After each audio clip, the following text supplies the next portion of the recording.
পুরান ঢাকার most underrated একটা খিচুড়ি, কিন্তু খিচুড়িটা কিন্তু আসলেও মজাদার।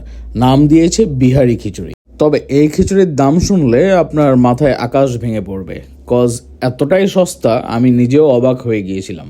এইখানে পার ডে এইরকম বড় বড় ডেকচি 2 থেকে 3 ডেকচি এই লেটকা খিচুড়ি বা বিহারি খিচুড়ি বিক্রি হয়। বিহারি খিচুড়ির বৈশিষ্ট্য হচ্ছে এখানে আপনি ঘি, চাল এবং বিভিন্ন রকমের ডাল এবং সাথে আদা এবং গোলমরিচের একটা চরম লেভেলের মজাদার স্বাদ পাবেন। খিচুড়ির সাথে আপনি ডিম দিয়েও নিতে পারেন, মুরগি দিয়েও নিতে পারেন, গরু দিয়েও নিতে পারেন। তবে সব থেকে বেস্ট হচ্ছে গরুর কলিজা দিয়ে খিচুড়িটা খাওয়া। গরুর কলিজা ভুনা দিয়ে খিচুড়িটা খেতে আসলেও অসাধারণ লেগেছে। তবে সব থেকে মজাদার লেগেছে তাদের এই জলপাইয়ের আচারটা।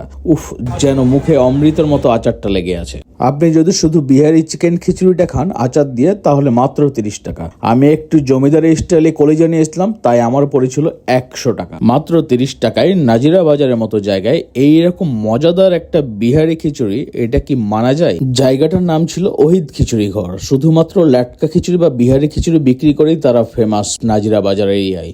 এছাড়াও তাদের চিকেন তিহারি বা চিকেন চাপ্পোলা অনেক কিছুই আছে। তবে তারা এই ল্যাটকা খিচুড়িটার জন্য পারফেক্ট, এবং এটা পার্সেল যে পরিমাণে যায় সেটা বলার বাইরে। নাজিরা বাজার নাইট ট্যুর বা ডে ট্যুর দেন, এই খিচুড়ি মিস করেন না।